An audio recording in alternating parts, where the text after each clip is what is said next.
another very busy week for news in Australia, and here to help me break it down is LNP Senator Gerard Rennick. Senator, great to have you on the show. Let's start with The Voice and the news that Peter Dutton has said that reconciliation will be set back if the no vote gets up at the referendum. How do you work that out? Well, if the no vote gets up, I don't know why reconciliation would be put back. I'm not really sure what reconciliation means. It seems to be an ongoing process, and I'd actually like to know when there is an end date for this. And I'll just mention that last Friday was Sorry Day, and all my children came home and basically were told that they had to say sorry for something they never did. And if that's a part of reconciliation, then I totally reject that. I think that, Kevin Rudd said sorry back, I think it was 2007, 2008. But how many more years going forward does this reconciliation process go on for? That's the question I want to know, because I don't think it's right that our children should have to carry the sins or the alleged sins, and they're not, of their forefathers. Yeah, I mean, it's one of the things we as parents teach our kids, that you stand up for what you believe in, but you shouldn't be apologising for something you didn't do.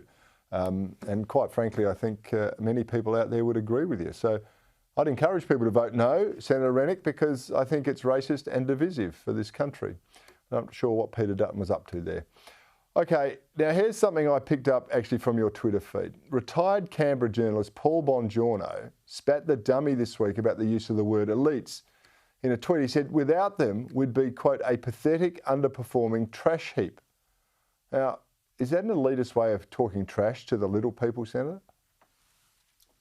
I don't know, Cory. It was a very strange comment, and I'm not sure if that was in regards to The Voice as well, and basically playing the victim card. I know that there was some complaints over on the media on the weekend about apparently people, the proponents of The Voice are now complaining they're being bullied or alleging bullying because people are basically saying they don't support The Voice.